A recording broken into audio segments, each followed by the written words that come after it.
Hi everybody, it's Miss Sam and I am here today to do story time. We're recording it today, which is actually kind of nice because I can do it before the library's open, which will hopefully be a little bit less distracting for me, because sometimes I do get distracted. I'm in one of the study rooms, and if you haven't seen those recently or in a while, they have glass doors so I can see what's happening. And sometimes I get distracted. But today we're reading two books from Holton Mifflin Harcourt, so thank you to them for permission to read them. One of them, if you can't tell by my t-shirt, is called Harold and the Purple Crayon by Crockett Johnson. And the other one is Tops and Bottoms, written and illustrated by Janet Stevens. And we've got some ukulele playing, and we've got a song called Wind the Bobbin Up, which I think I'm just going to chant. But if you would like to sing it, you may certainly sing it yourself. So with that, bounce the ukulele on my legs here, and let's do the good morning song. Are you ready? Good morning to you. Good morning to you. We're all in our places with bright shiny faces. Good morning to you. Good morning to you. Yay! Okay, summer reading information should be up soon. There is a newsletter out on our website that has all the information about it on there, and it starts next Monday. I can hardly believe it, but I'm excited. So, yeah, woohoo! Let's see what else. We are open to the public. 12 to 4, general public, 10 to 12 for vulnerable populations, and starting at the beginning of July, we'll have some computer access. So, yay! I think you'll have to make an appointment, but I'm not 100%. I don't remember that 100%. So, best to look on our website or our Facebook page. That's where we put most of our information. And if you have any questions, you can put them in the comments of this video, or you can always message the library, email one of us, call us at 892-1908, and we will answer your questions to the best of our ability. And we've done a good morning song, so let's do the more we get together. I will say, maybe I'll skip saying Miss Sam today. We'll just do friends, parents, grandparents, caregivers. How about that? So, here we go. Ready? The more we get together, the more we get together, the happier we'll be with friends and parents and grandparents and caregivers. The more we get together, the happier we'll be. Yay! Alright, so we are going to do tops and bottoms first, and then we will do the Harold and the Purple Crayon. So, Tops and Bottoms is kind of a fun book because it goes this way. And is that the way we traditionally see books go? I'll hold up this one for comparison in case you're... No, they aren't. Normally we read them left to right, and this one we're going to read up and down. So Tops and Bottoms, adapted and illustrated by Janet Stevens. Let's find out more about tops and bottoms. Once upon a time there lived a very lazy bear who had lots of money and lots of land. His father had been a hard worker and a smart business bear, and he had given all of his wealth to his son. But all Bear wanted to do was sleep. Not far down the road lived a hare. Although Hare was clever, he sometimes got into trouble. He had once owned land too, but now he had nothing. He had lost a risky bet with a tortoise and had sold all of his land to Bear to pay off the debt. Hare and his family were in very bad shape. "The children are so hungry, Father Hare. We must think of something," Mrs. Hare cried one day. So Hare and Mrs. Hare put their heads together and cooked up a plan. So let's see. Oops. I have to hold it up here. So let's see. I'll give you a closer view of that page. And then we go down, down, down. There's that page. All right. The next day, Hare hopped down the road to Bear's house. Bear, of course, was asleep. "Hello, Bear. Wake up. It's your neighbor Hare, and I have an idea." Bear opened one eye and grunted. "We can be business partners," Hare said. "All we need is this field right here in front of your house. I'll do the hard work of planting and harvesting, and we can split the profit right down the middle. Yes, sir, Bear, we're in this together. I'll work and you sleep." "Huh?" said Bear. "So, what will it be, Bear?" asked Hare. "The top half or the bottom half? It's up to you, tops or bottoms." "Let's see," Bear said with a yawn. "I'll take the top half, Hare." "Right, tops." Hare smiled. "It's a done deal, Bear." So there's a close-up of the top. There's a close-up of the bottom. So Bear went back to sleep, and Hare and his family went to work. Hare planted, Mrs. Hare watered, and everyone weeded. So there's our sleeping bear. There's our hard-working Hare family.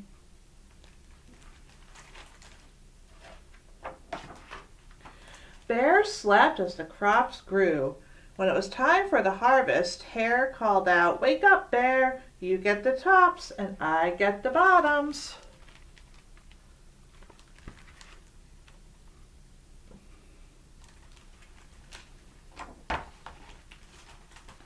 Hare and his family dug up the carrots, the radishes, and the beets. Hare plucked off all the tops, tossed them in a pile for Bear, and put the bottoms aside for himself. Do we normally eat the tops of beets and carrots and radishes? Or do we normally eat the bottoms? What do you think? Based on this picture, it looks like we normally eat the bottoms. Do you think Hare tricked Bear? Maybe. Let's find out. Bear stared at his pile. "But, Hare, all the best parts are in your half." "You chose the tops, Bear," Hare said. "Now, Hare, you've tricked me. You plant this field again, and this season I want the bottoms." Hare agreed. "It's a done deal, Bear."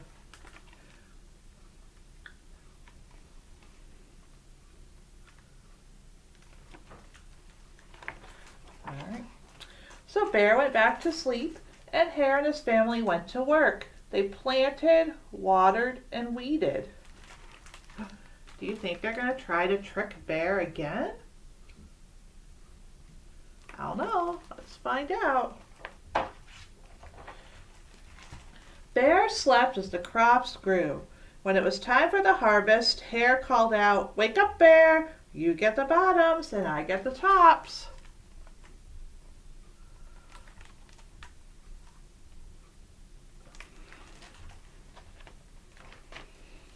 Hare and his family gathered up the lettuce, the broccoli, and the celery.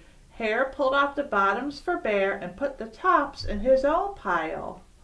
Do you think we eat the tops or the bottoms of lettuce and celery and broccoli? Let's take a look at the picture.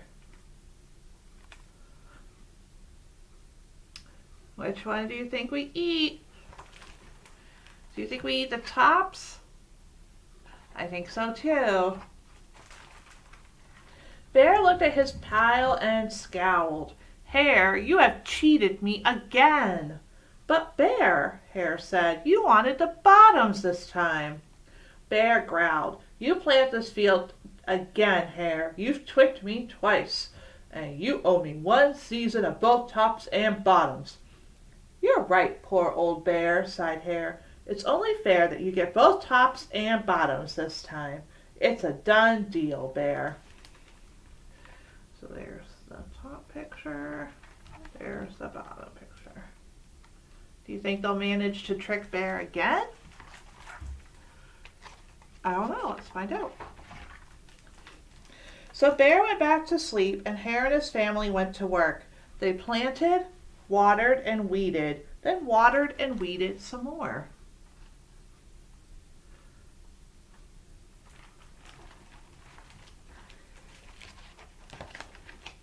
Bear slept as the crops grew. When it was time for the harvest, Hare called out, "Wake up, Bear! This time you get the tops and the bottoms."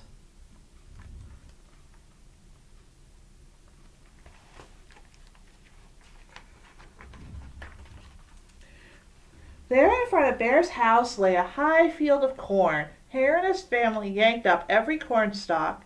Hare tugged off the roots at the bottom and the tassels at the top and put them in a pile for Bear. Then he carefully collected the ears of corn in the middle and placed them in his own pile. Bear rubbed his eyes and watched. "See, Bear, you get the tops and the bottom. I get the middle. Yes, Sir Bear, it's a done deal."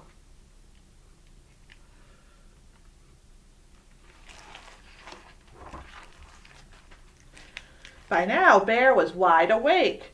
"That's it, Hare," he hollered. "From now on, I'll plant my own crops and take the tops, bottoms, and middles."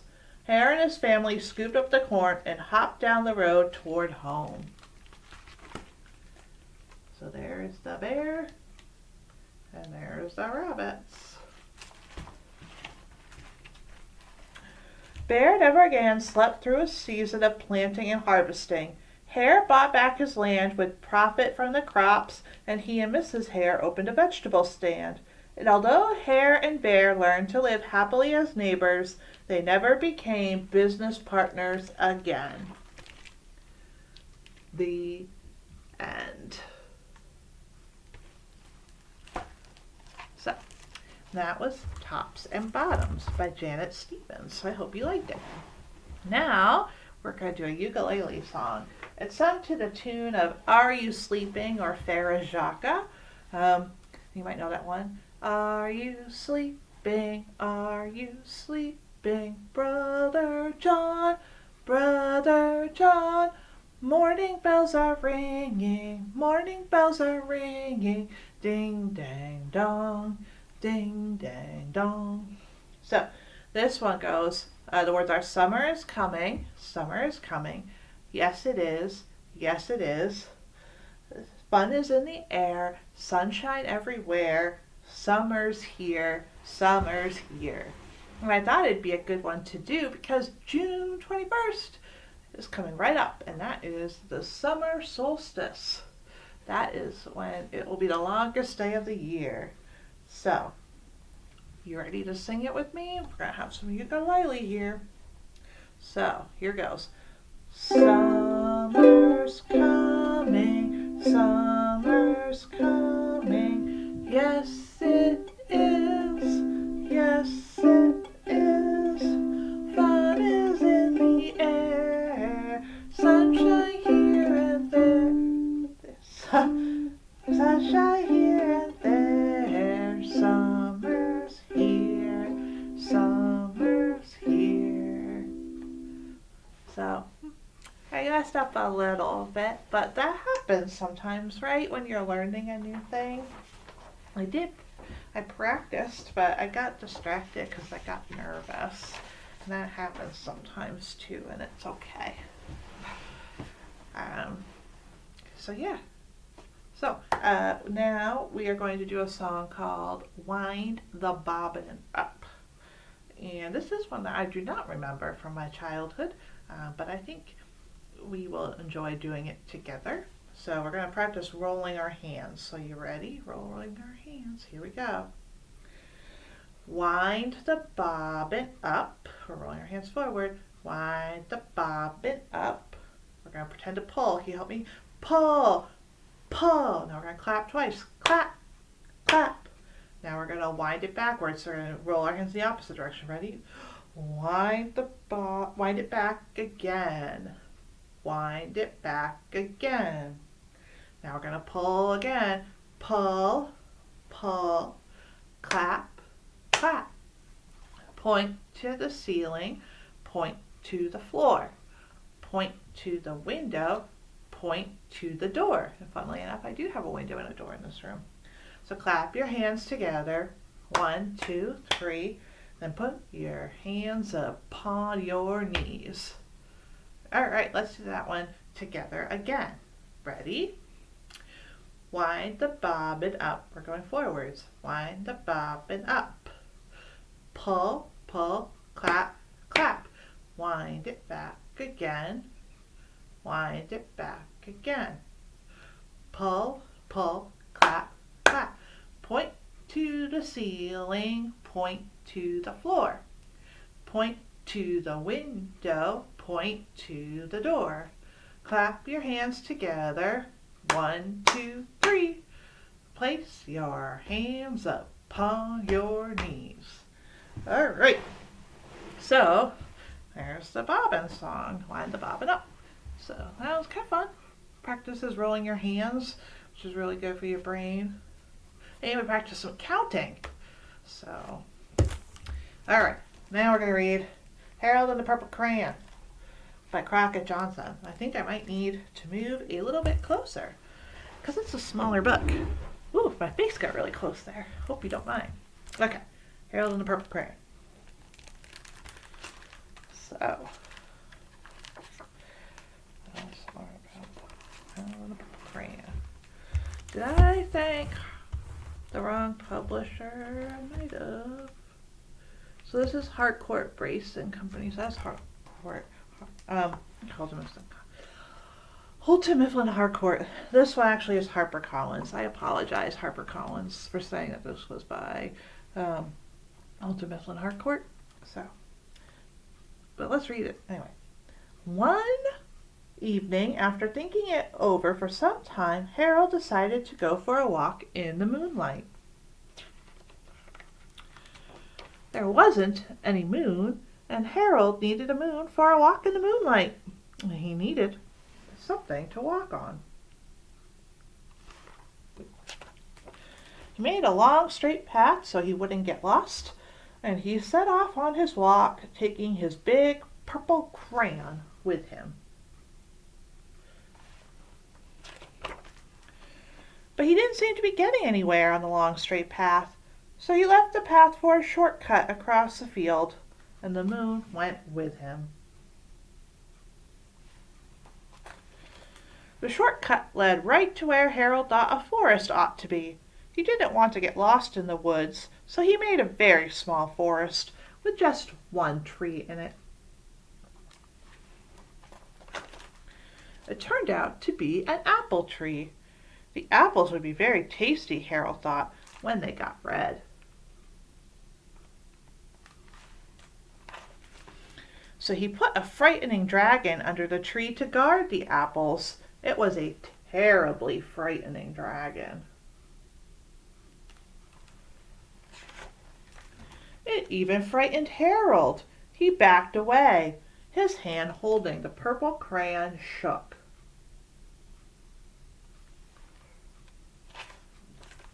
Suddenly he realized what was happening, but by then Harold was over his head in an ocean. He came up thinking fast, and in no time he was climbing aboard a trim little boat.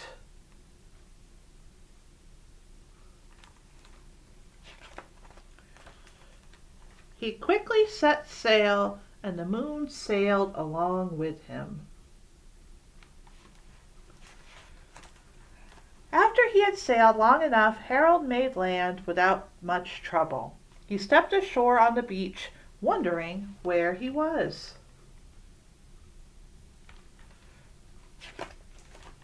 The sandy beach reminded Harold of picnics, and the thought of picnics made him hungry, so he laid out a nice, simple picnic lunch.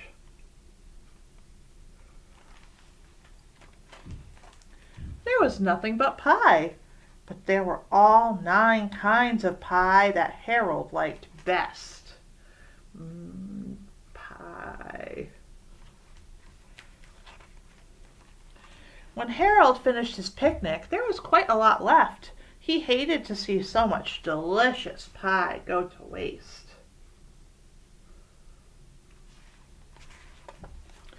So Harold left a very hungry moose and a deserving porcupine to finish it up, and off he went, looking for a hill to climb to see where he was.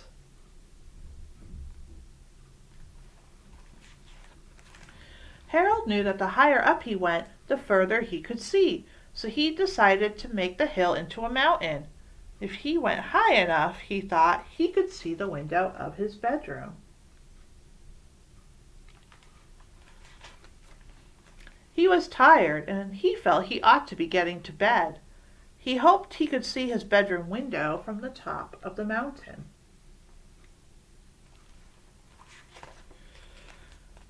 But as he looked down over the other side, he slipped, and there wasn't any other side of the mountain.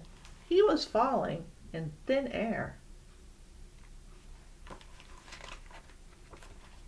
But luckily, he kept his wits and his purple crayon. He made a balloon, and he grabbed onto it.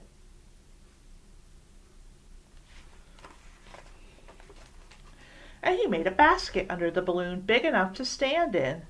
He had a fine view from the balloon, but he couldn't see his window. He couldn't even see a house.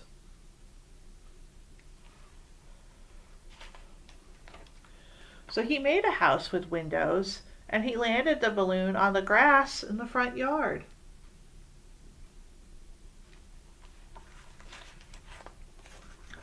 But none of the windows was his window. He tried to think where his window might be.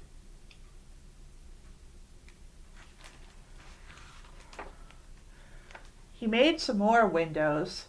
He made a big building full of windows. He made lots of buildings full of windows. He made a whole city full of windows. But none of the windows was his window. He couldn't think where it might be. He decided to ask a policeman. The policeman pointed the way Harold was going anyway, but Harold thanked him.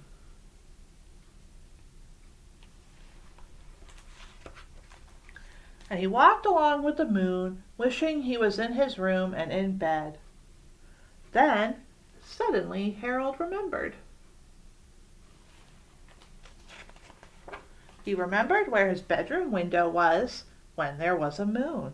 It was always right around the moon.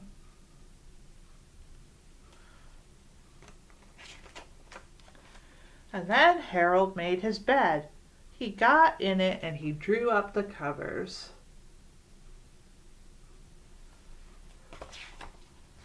The purple crayon dropped on the floor, and Harold dropped off to sleep.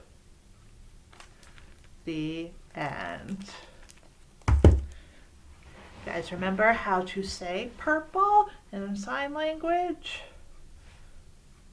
Purple.